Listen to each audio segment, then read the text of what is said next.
Today I'm going to be showcasing how to play Discard Dungeon, a 1 or 2 player co-op roguelike strategy game. I've already set up most of the board here. I'm going to be playing as the Valkyrie, and I need to set up my starting HP. I have 20 and 0 shield. The other character that comes in this box is the Ninja, so you can do a 2-player game with one of the players being each of them, or solo games where you pick only one of them.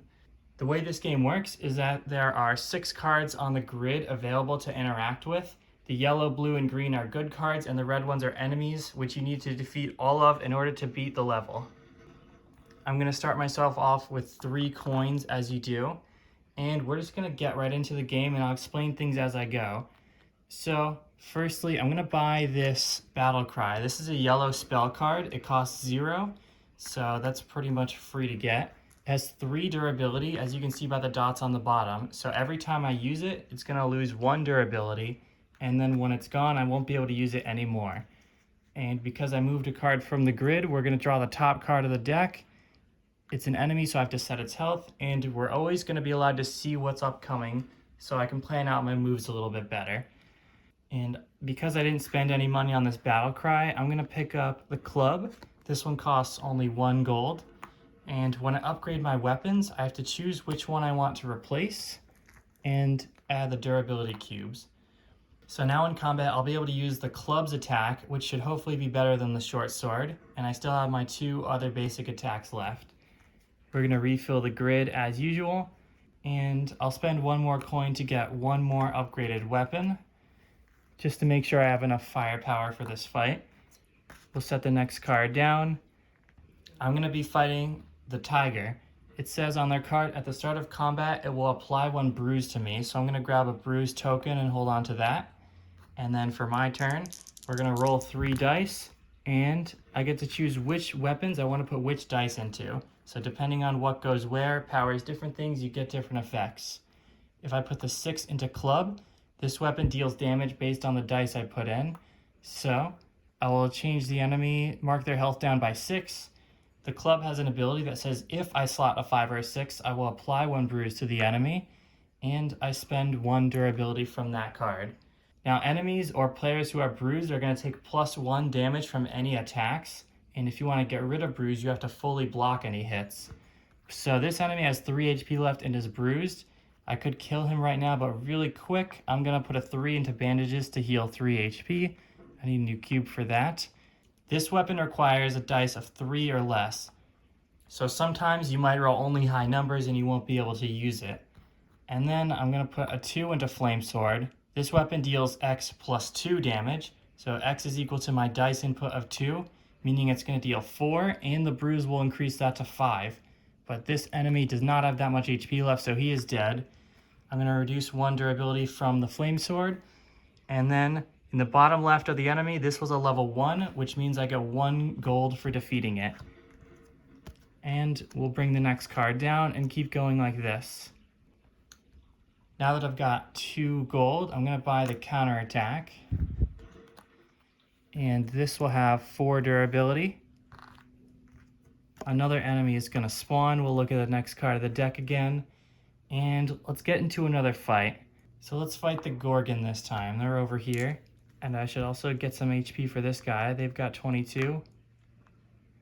Alright, I'm going to roll 3 dice for my turn. A 1, a 3, and a 3. That's pretty low in general. We can heal up 3, so that brings me to 26.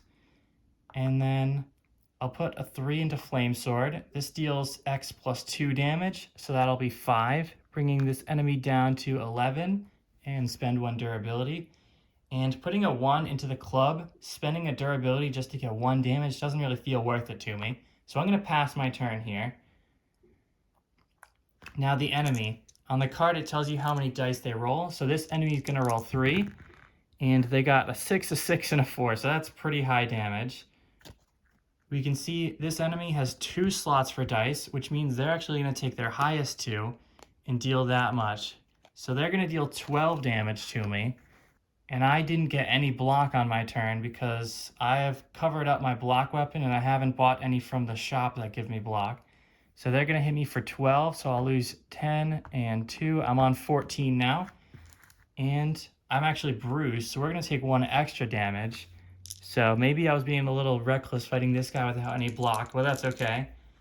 My counterattack is now going to activate. Whenever I take damage, I get to deal 2 to any enemy, so I might as well hit the one that I'm fighting right now.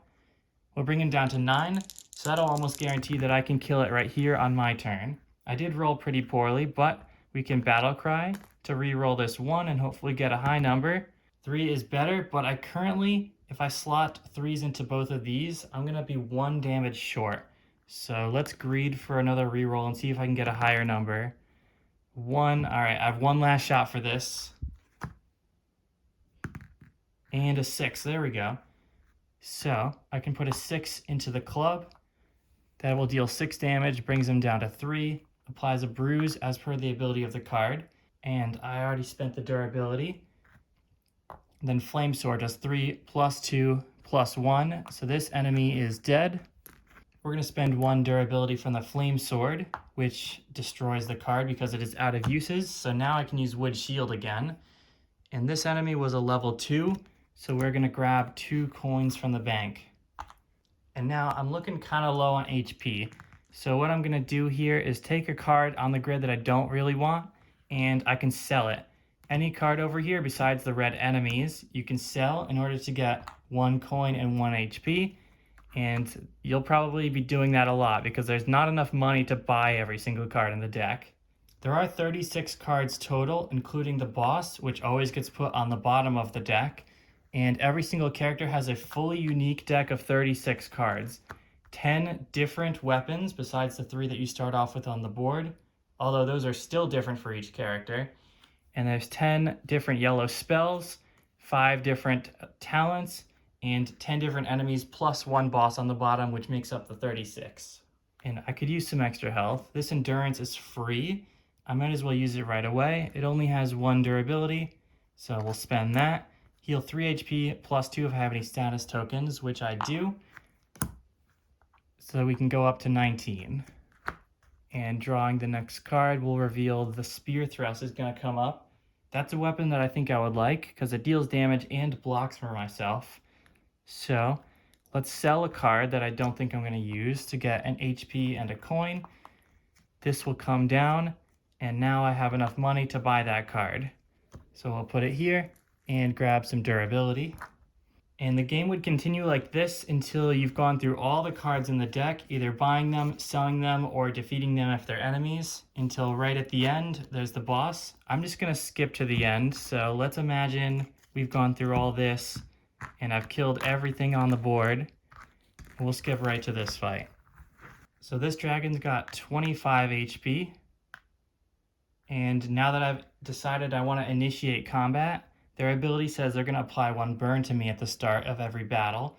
So while I'm burned, all my green weapons are going to use durability twice at a time, and it will go away once any of my weapons breaks due to losing durability. So I'm going to roll first. I rolled 5, a 3, and a 4. So let's take a look at what I can do here. I want to get a bruise on him, so I'm going to put the 5 in the club. This deals 5 damage, applies a bruise, and then now that the durability is gone, this card gets discarded, and I'm able to use Short Sword again, even this turn if I would like to. However, my other 2 weapons are a bit better, so I'm going to go for them. Now let's put the 4 into Spear Thrust. It only takes 4 or less. It will deal X damage, so that's going to be 4 plus 1 for the bruise, bringing him to 15. And the ability gains me block equal to damage dealt, which was 5. So I'll go up to 5 block and hopefully reduce some of the damage they're about to deal to me. And put a 3 into Fur Coat. It gives 3 block plus 1, and the ability plus 2 if I have any status tokens. So altogether it's going to give me 6, bringing me up to 11 block. So I should be set for whatever they can do here. Spend 1 durability off of that. And we'll do the enemy's turn. This enemy rolls 3 dice. And as the second part of their ability, whatever their lowest roll is, they're going to double it. And that is limited to 6 because the dice can only count up to 6. But in this case, that does help them out get extra damage. They're going to deal 9. I had 11 block, so I'd get reduced to 2.